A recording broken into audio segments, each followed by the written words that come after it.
Okay, here's the deal. There's like a bazillion Mario parties, and unless you're an old fart like me and owned and played every game in the series at some point, the outsider perspective of the series can be pretty daunting to newcomers looking in. I mean, there's so many of these. How are they different? Which ones are even worth playing? That's where I come in. We'll be taking this series one console at a time, starting with the Nintendo 64. Is the original Trilogy still worth playing? Let's find out. Hey, I'm SilokHawk, and this is Are the N64 Mario Party games worth playing?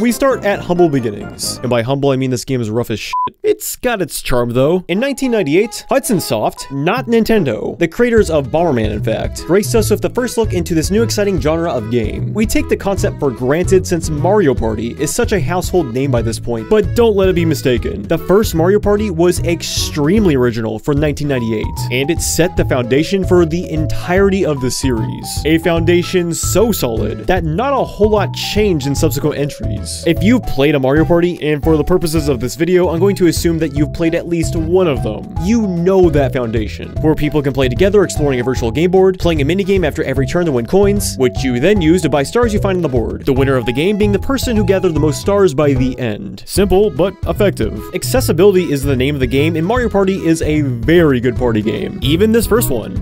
Mostly. There are a few things that keep me from coming back to this first installment too often, but one of the big ones is that this game is just brutal. In the newest installments, not the ones made by Hudson Soft to be clear, they pulled this everyone's a winner bullshit where even the losers get coins? Like, bro, why are you throwing so much money into the game? They lost. But this first one goes in the complete opposite direction where if you lose a minigame, you lose coins. That is savage. Mario Party 1 is the Mario Party where everyone loses. There are like no rules to how anything in this game works. That crane game, for example, this is a 1 versus 3, right? Most fans are likely familiar with the Mario Party 2 version where a solo player needs to grab all 3 opponents to win. But in this version, you just grab one player, and whoever you grab, you steal 1/3 of their coins from. What the hell were they thinking? There's super easy ways to lose stars, and I think every map, Bowser just hangs out in some areas, making for an unavoidable coin loss in certain stages. The happening space in that volcano map will straight up just turn every blue space on the board into a red one, spaces that make you lose an entire turn, placeable piranhas that steal a star, 1v3 games where the solo player can't do anything but lose coins. Then of course on top of all of that, you still got chance time, this is space where you can straight up just lose all of your stars. Welcome to Mario Party 1. Fuck you, the game. Looking at reviews of the time, the biggest critique many outlets had was how slow the pacing was, and unfortunately that is one other thing that usually keeps me from coming back to this one. Mario Party 1 has these coin spaces that take the player who landed on them to do a single player minigame, right? I typically am against these just in general because you got a party game which can already be a bit slow just inherently, but then you gotta just sit there for sometimes a whole minute and watch someone else do a minigame. There's a lot of little things that contribute to the long run time in Mario Party. Lots of unnecessary pauses and interruptions. Even buying a star is bloated. Like, just watch this with me. So I roll the die.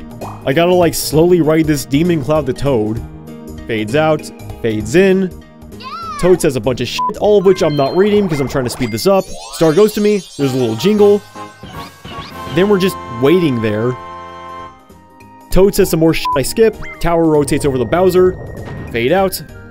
Fade in. Dragged away by Lakitu. Fade out, fade in. Walk to Koopa. Fades out. Fades in. More garbage I skip. I get 10 coins for passing start. Fade out. Fade in, and now we're back to the board. Might seem like I'm blowing things out of proportion here, but it all adds up. And even though Mario Party 1 is actually comparatively short in comparison to the Nintendo main Mario Parties, like no joke, a 20-turn game here is still shorter than a 20-turn game in either of the Switch Mario Parties. It is still a runtime you feel. Mario Party really makes you feel like a long runtime. Last thing I should mention are those minigames where you have to rotate the analog stick as fast as you can. These minigames are infamous among gamers. I'm sure many many of you have already heard about the lawsuit, but for anyone who hasn't, here's the TLDR. There were a handful of these rotate the stick minigames in Mario Party 1, and gamers found that the fastest way to rotate the stick was to place the palm of your hand onto the stick and rotate like that. Sound strategy in terms of gameplay results, but the IRL results were a bunch of kids injuring their palms and Nintendo receiving a lot of angry complaints from parents. This palm thing was no joke either, because I've seen the results of these games firsthand. Unintended hand pun. I played this with my friends in middle school, and one of my friends did that game where you're like on the bicycle, and he spun the stick so damn fast, his palm was actually bleeding afterwards. He still lost the game too. Nintendo eventually had to agree to a settlement that required them to send out gloves to anyone who wrote in and complained. Because of this whole controversy, we didn't see any stick rotating minigames for over 20 years, until we saw the release of Mario Party Superstars. And even there, they put a little warning in the how to play screen. I do think it's unfair to be dogging on the first one too hard, because a lot of these things are only problems in hindsight of later entries. Like, yeah, a lot of the minigames are pretty rough, the boards here are incredibly luck-based without elements such as items to add strategy, and as seen in 2 and 3, even the 64 was capable of a much faster Mario Party experience. But without those games, what merit would I even have to critique Mario Party 1 for these things? It's similar to Pokemon in that, yeah, Pokemon Red and Blue sure are easy to shit on when Game Freak has been reiterating the same game for over 20 years, but most of its problems are only obvious because future entries don't have them. Because I mean, it sure is easy fixing a mistake once you've already made the mistake. The first installment of Mario Party, to me at least, is much in the same boat, because the bottom line is that Mario Party 1 can still be fun to play if you judge it on its own merits. Plus, there are a few things that Mario Party 1 has over future installments. Its biggest strength is the large amount of content on offer here. A total of 8 boards firstly, which, believe it or not, makes it the Mario Party with the highest number of 4-player boards in the entire series. Yeah, 17 Mario Parties and the first one has the most party boards. Go figure. There's a whole shop in the game, and unlike, say, Superstars, where basically all the purchasable items are a bunch of like bullshit text blurbs nobody cares about, the shop in Mario Party 1 has some cool stuff that affects the party board. You got the extra mode, minigame stadium, where players circle a map with no stars and try to win the most minigames to get coins. Then finally there's the minigame island, which has a whole little world you explore. You beat minigames to progress, and your goal is to get to the end without losing all your lives. Not really defining features, but they are nice little extras worth mentioning.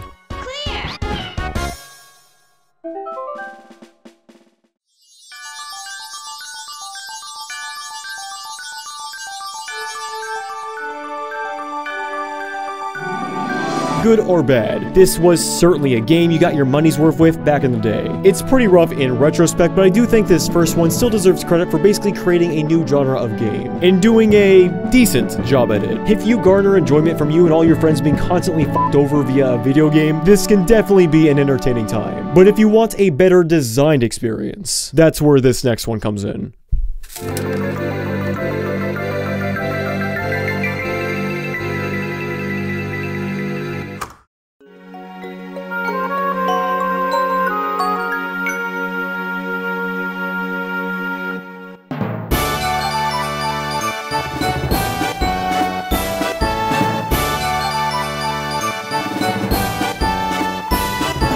Mario Party 2 is one of the biggest jumps in quality I have ever seen in a video game sequel. I mean, here we have this party game that is nowadays more infamous for the palm injury lawsuit surrounding it, to Mario Party 2, which is still, to this day, considered as the absolute best in the series by many gamers.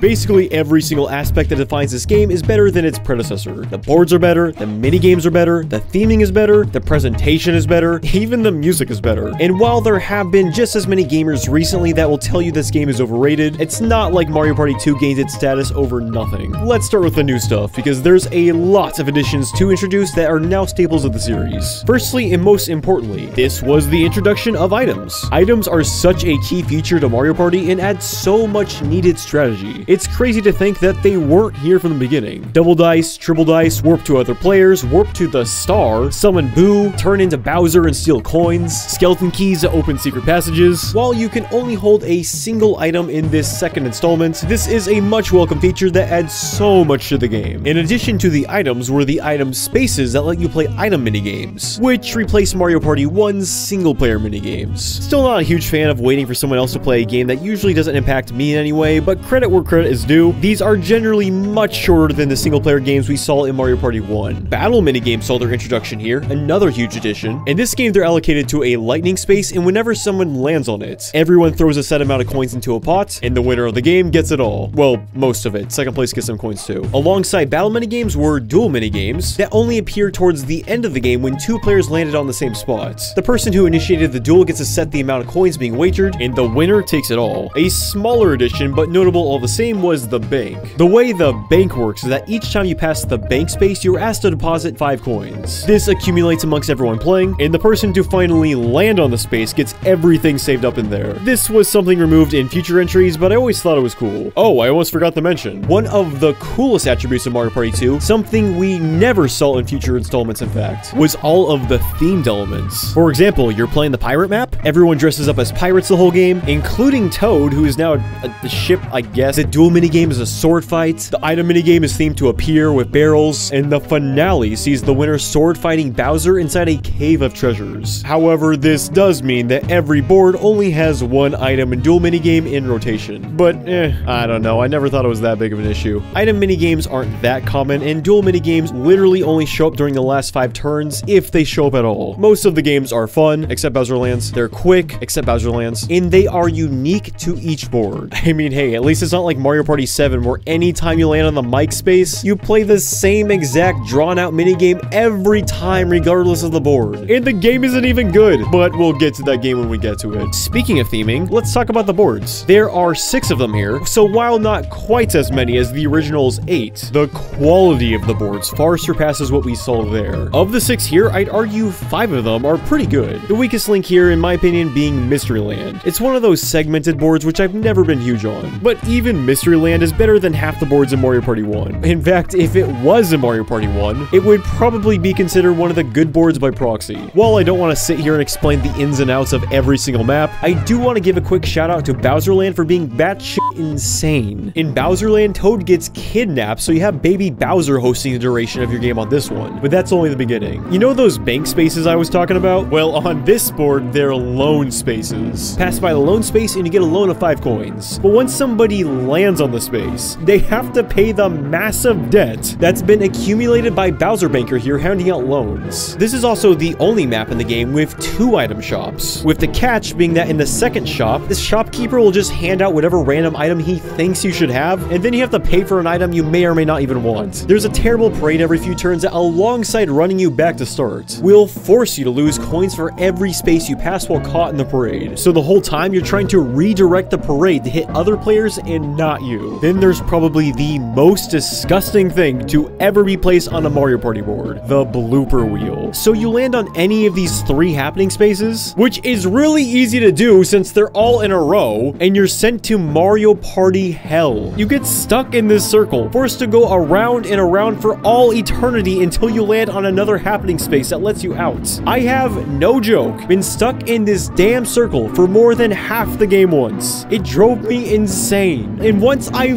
finally got out, I got caught back inside, because once you finally leave that circle, they route you right back around to the entrance. The sickest joke of all is that one of the stars can actually spawn inside of here. I love this map, it's great. This second installment did away with all of the you lose coins during the minigames nonsense and instead changed it so whether it was 4-player, 2v2, or 1v3, winners received 10 coins. And that's how it stayed ever since. This did require them to change some minigames, however. Bowlover in Mario Party 1 was a game where you threw a shell and stole coins from whoever you hit. In Mario Party 2, it was changed, so now you get 2 throws, and the win condition now is to hit all the players. On that note, one of the biggest criticisms Mario Party 2 receives these days is that, quote-unquote, most of the minigames are rehashes of Mario Party 1 minigames. Let's get the facts straight, though. The number of games brought back from Mario Party 1 is less than a third, and every single game brought back was changed at least visually, but most of the games had bigger changes than just graphics. Skateboard Scamper added a far more interesting level layout with slopes, moving platforms, and coins. Shy Guy Says added a timer in the top in the form of a Lakitu so you knew how much time you had left to lift a flag. That one game where you steal 1/3 of someone's coins was altered in much the same way that Bowlover was, to now just having the solo player grab the 3 players to win. Games like Bumper Balls or Slot Car Derby added multiple maps, etc. So the games that were brought back did see changes, and I'd argue it was all the best games from 1. Look, nobody has a problem with how Smash Ultimate took a bunch of stuff from Smash 4 and made it better, so to create critique Mario Party 2 for the same thing people praise Smash for, I think is doing Mario Party dirty. If the content is good, then it's good. In the context of a party game where your biggest concern is having fun with your friends, I think that's all that matters. Another strength of Mario Party 2 is how good the pacing is. You just saw how slow the simple act of buying a star was in 1, so check it out in 2. You find... Okay then.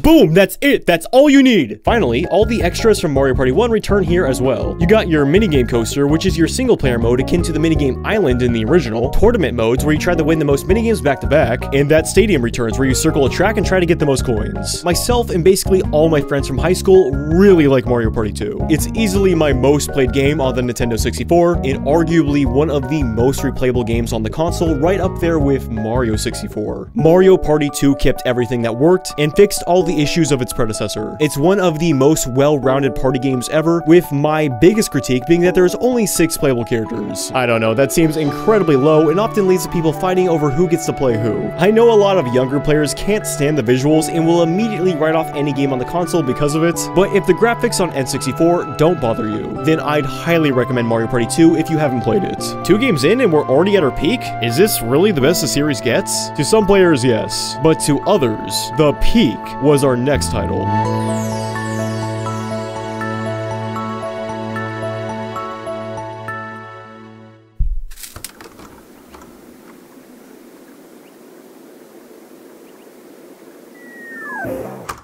Mario Party 3!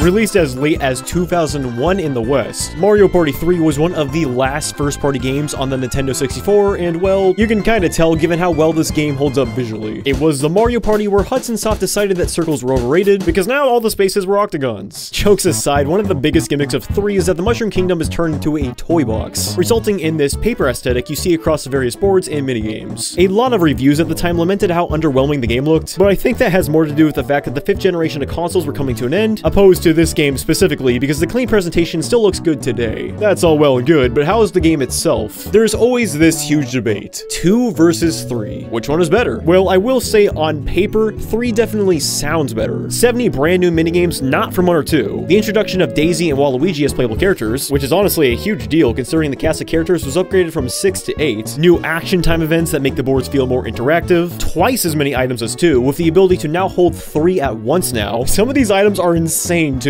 A reverse mushroom that lets you go backwards, a cell phone that lets you just send whoever you want to Bowser, a stopwatch that just makes it the last 5 turns? Like, who the hell asked for this? Was it you, Jimmy?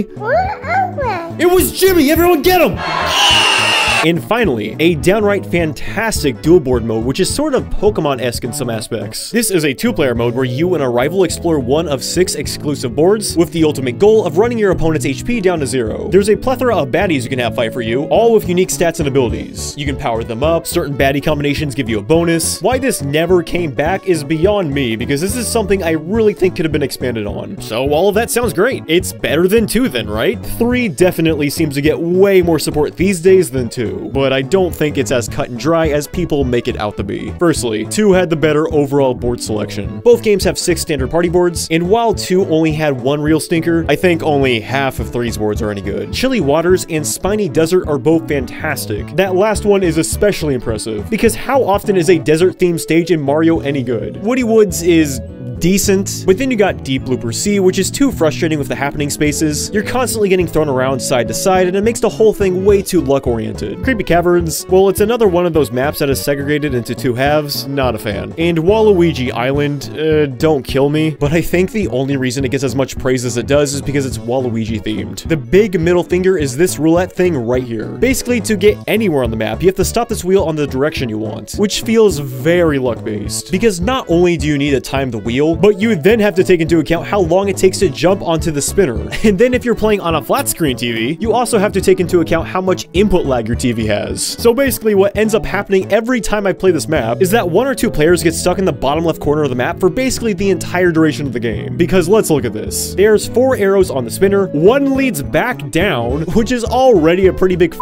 you on its own, because in no scenario would you ever want to go that way since you have to manually choose to go up in the first place. And then the path on the left just leads right back to the circle. So basically, there's a 50% chance you're going to be hanging out down here. My philosophy with Mario Party is that luck is okay as long as it can generally be circumvented with planning or skill. For skill, how fast the spinner rolls is out of the question because by the time you get the timing down, it's the end of the game. Especially since the speed of the roulette is constantly changing. So then on the planning side, you would think that's where the skeleton key doors come into play, right? That's when you realize that these might be the 2 worst doors in all of Mario Party. The first one just leads back up to the path you're trying to get away from. This might have been helpful if it sent you back before the spot this drawbridge sometimes opens, but it just sends you 9 spaces back. A complete waste. Then this one on the right isn't much better. You look at it and you go, hey, it sends you back to the start, so that could be helpful. Then you realize the way you would go without the doors just sends you back to the start anyway. By using this skeleton key door, you are saving yourself a whopping 3 whole spaces. Man, that's pretty cool, huh? Also, even if you master this center roulette, there's still this contrived 50-50 junction at the top of the map where if you fail this completely luck-based coin flip, you get sent back to start. There was a star that spawned behind here and myself and my cousin couldn't even get to it because we kept failing the RNG. So we had to instead just rely on a lamp to get it. In my opinion, any map where you feel it necessary to stock up on lamps to even get stars isn't that good of a map. It's unfortunate too because you look at it and it certainly looks like a cool board. There's this island that changes every space on each turn. It's got some rad music and hey, it's Waluigi themed. But if you actually break the board's design down, it's not much to brag about. 3's other shortcoming is the minigames. While mostly pretty damn solid, it's not as solid as 2's. Mario Party 2 had some games I didn't care about for sure, but 3 not only has games I don't care about, but games I don't think anyone will defend. The standout example being MPIQ. If you're playing with 3 other human players, all that happens is that everybody tries to hit the button as quick as possible so they can get points for the question without seeing the question. A complete guessing game. Curtain call is too long, crowd cover is too short, swing and swipe is a game where you go up to the item you want and press B. All but like 2 of the battle games are exceptionally average. There are standouts here. Snowball Summit, Toadstool Titan, and Puzzle Party are among my absolute favorites in the entire series. But a lot of the games here I'd categorize under the good enough section. Games that stand out in my mind, however, are the Game Guy minigames. None of which are amazing on their own, but they're hype as f***.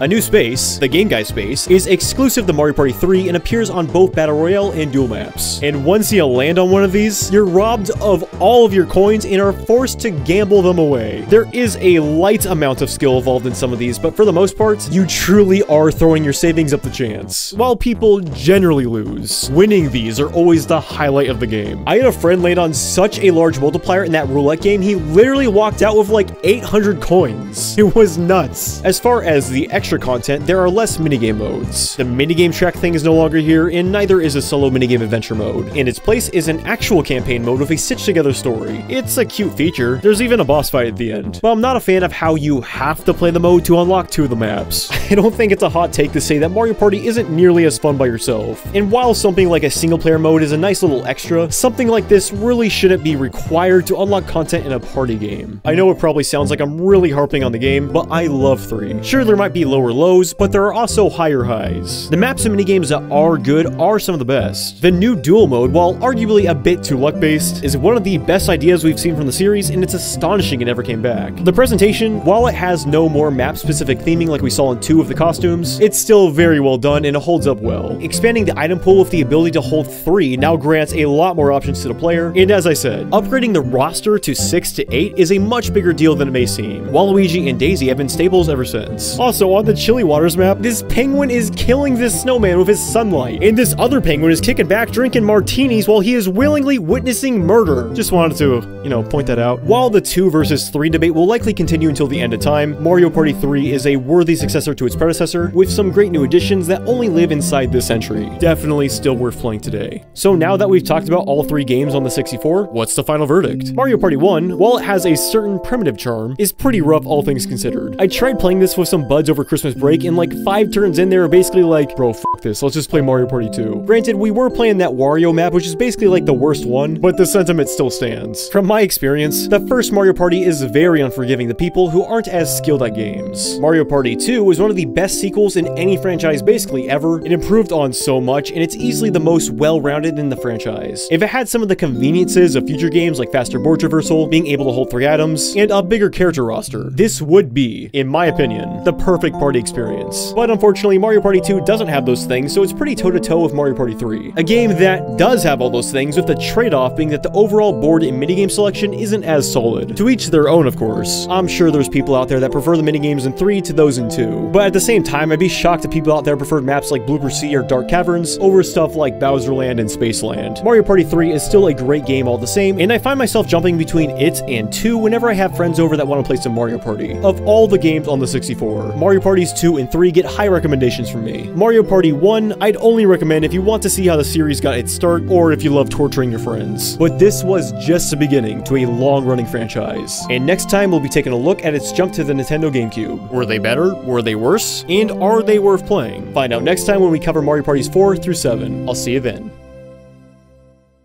Hey, thanks for watching. I'd like to give a special thanks to patrons such as Sudsea Diamond, Cameron Tayo, Ian, David Marchesi, Awesome Games, Olibium, Gameplayer 1500, Kinzel TN, Drew Kellenberger, David Pacheco, Jeffrey P. Long, Victoria Mars, Amanda Guth, Robbie Batter, and Abby Knudsen. Again, thank you so much for watching, and until next time, have a good one.